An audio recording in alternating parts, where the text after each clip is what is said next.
ये सदर बन गए आइन और कानून के खिलाफ, प्राइम मिनिस्टर बन गए आइन और कानून के खिलाफ, आइन को पांव तले रोक कर आवाम के सामने हारा व लश्कर हम पर मुसल्लत हो गया। ये कमजोर और बुज़दिल लोग हैं जो लोगों की मां बहनों को उठाते हैं, घरों में घुसते हैं। आप देख ले जजों के साथ क्या हुआ, अवाम के साथ क्या हुआ।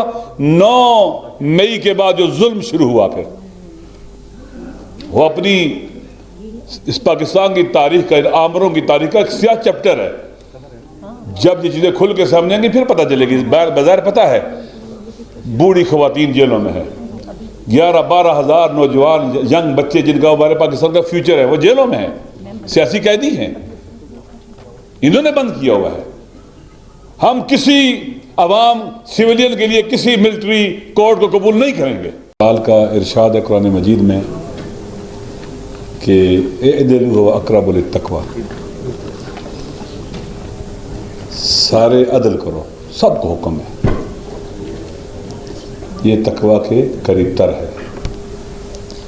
यानी अगर हमें कोई शय मुत्तकी बनाती है तो उनमें से एक अदल करना है। अदल किसे कहते हैं? अदल का मतलब यह है कि हर चीज़ जो उसकी जगह हो उसी जगह पर होना चाहिए, उसे अपनी जगह पर अर्श है, यह अदल है। अदल की बुनियाद पर ही कोई निज़ाम और सिस्टम बन सकता है, कवानीन बन सकते हैं, कवानीन कुल्ली। इमाम अली अलैहिस्सलाम से पूछा गया हल अदल अफजल अमिल जूद, क्या सखावत अफजल है या अदालत अफजल है? सखावत में हाथ खुला होता है, अदल में हाथ सख्त होता है, क्योंकि हकदार को देना है।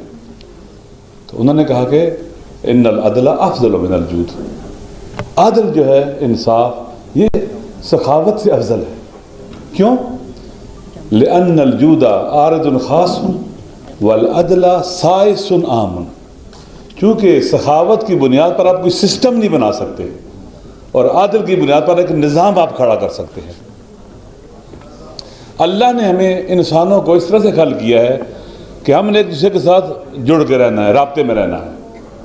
यहीं से फैमिली वजूद में आती है, यहीं से महल्ला वजूद में आता है, शहर वजूद में आता है, कौमें वजूद में आती हैं, मुल्क वजूद में आती हैं। चूँकि अल्लाह ने तमाम इंसानों को बाहमी राबते की फितरत पर खल किया है। ये एक दूसरे के बगैर नहीं रह सकते इंसान। जब इकट्ठे रहना है सब इंसानों ने मुआशरा बनकर, कौम, एक मुआशरा बनकर एक कौम बनने के लिए भी तो एक ज़ाब्ते के तहत इकट्ठा रहा जा सकता है, ताकि कोई जाबर किसी का हक ना मारे, किसी को लूटे नहीं, उसका अमन व मान से छीने। यहीं से कवायद और जवाबित की ज़रूरत पड़ती है।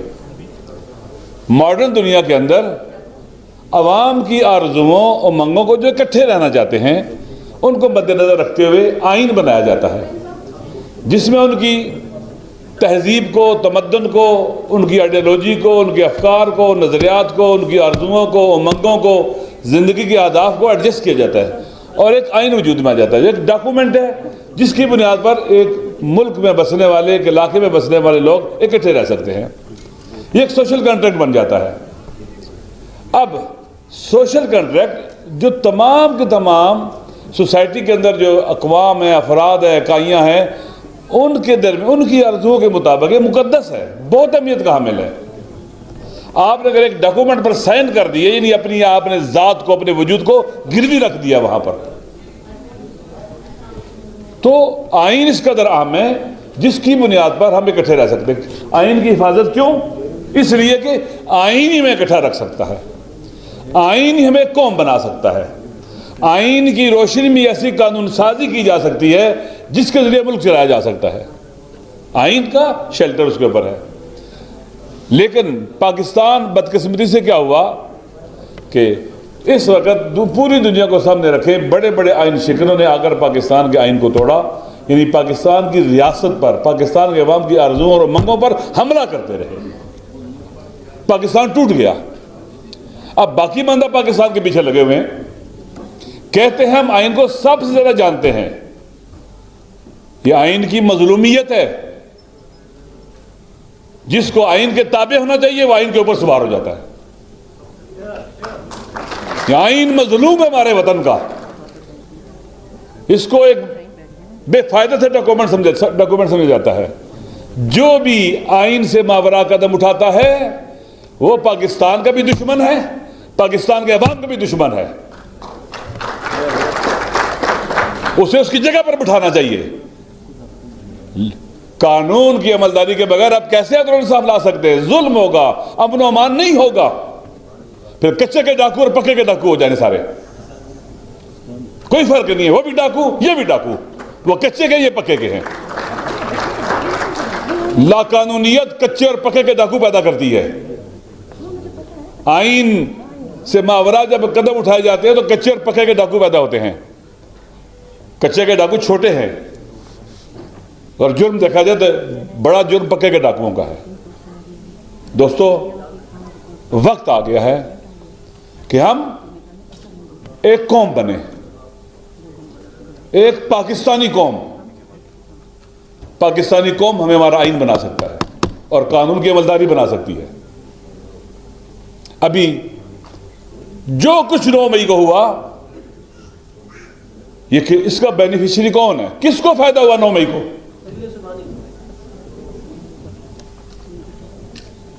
शायद आप लफ्ज इस्तेमाल करते हैं सुबहान। सुबहान जो है वो खुदा के साथ ताल्लुक रखता है। ये जिले सुबहानी, जिले शैतानी है, ये शैतान का साया है, जिले शैतानी है ये। लिहाजा इस वक्त पाकिस्तान के तमाम फर्जंदों की जिम्मेदारी है, हम सब की जिम्मेदारी है कि रियासत को आइन और कानून की तरफ लाया जाए। अभी 8 फरवरी को इलेक्शन हुए, फॉर्म 45 और था, फॉर्म 47 और था। अगर हमारे हुक्मरान वाकई जमहूरियत पसंद होते, इनका जमहूरियत पर ईमान और यकीन होता, तो जो उन्हें फॉर्म 47 के जरिए मुसल्लत करते उसको पाँव की ठोकर पर रखते, पाँव की ठोकर पर रखते कि हम ये मांगे तांगे की सीटें नहीं लेंगे आपसे, हम आइन और कानून के खिलाफ नहीं जाएंगे। ये सदर बन गए आइन और कानून के खिलाफ, प्राइम मिनिस्टर बन गए आइन और कानून के खिलाफ, आइन को पांव तले रोक कर आवाम के सामने हारा हुआ लश्कर हम पर मुसल्लत हो गया। इसलिए कि ये हारा हुआ लश्कर जब इन ताकतवरों के जरिए पर मुसल्लत होगा तो उनके लिए काम करेगा, आवाम के लिए काम नहीं करेगा। किसान को मारेगा ना, किसान का हाथ चूमेगा। ये हारा हुआ लश्कर अवाम को मारेगा, किसानों को मारेगा, मजदूरों को मारेगा, सबको मारेगा। ये महंगाई के जरिए मारेगा, लाकानून के जरिए मारेगा। लिहाजा हम सब ने यह अहद किया है इस आइन की तहफ़्फ़ुज़ के लिए उठना है। देखें, अगर आइन के तहफ़्फ़ुज़ के लिए नहीं उठते आप ना, तो पाकिस्तान में तबाही और बर्बादी का रास्ता कोई नहीं रोक सकता। अगर आइन पर ईमान उठ गया, नाउमीदी और मायूसी पैदा होगी, मुआशरा मायूस हो गया। आप मुझे बताएं कौन सी चीज फिर हमें इकट्ठा रखेगी?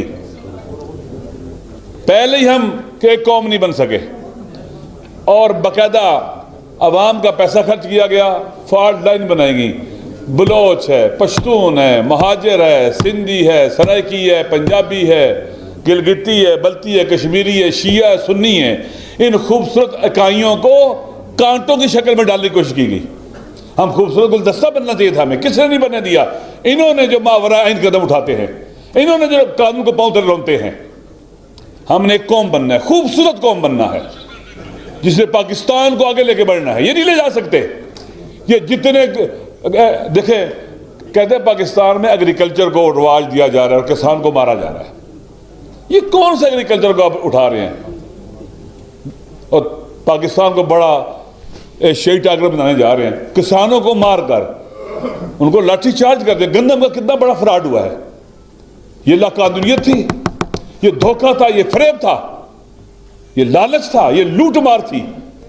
और आज पाकिस्तान का किसान रुल रहा है और उसे जख्मों का मरहम रखने के बजाय उसे मारा पीटा जा रहा है। लिहाजा हर किसी को हक कौन देगा? कानून, जो लिखा हुआ है। पाकिस्तान ने हमें कौन कौन बनाएगा? आइन और दस्तूर कानून के जरिए बनाएगा। इसलिए आइन की हिफाजत भी जरूरी है। क्यों है, कैसे है? अवाम को साथ मिलाकर।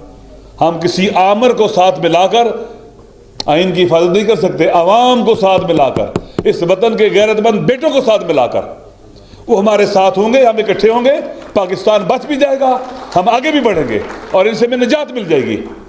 ये कमजोर और बुज़दिल लोग हैं जो लोगों की मां बहनों को उठाते हैं, घरों में घुसते हैं। आप देख ले जजों के साथ क्या हुआ, अवाम के साथ क्या हुआ। 9 मई के बाद जो जुल्म शुरू हुआ, फिर वो अपनी इस पाकिस्तान की तारीख का, आमरों की तारीख का एक स्याह चैप्टर है।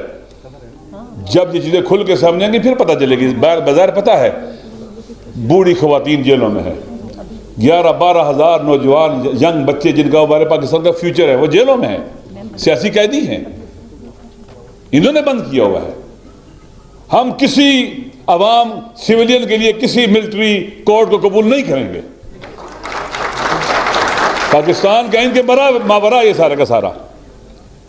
पाकिस्तान की अदालतों को ताकतवर बनना होगा। आइन बनाता है, अगर आइन महफूज रहेगा, बच जाएगा, आइन पर अमल होगा।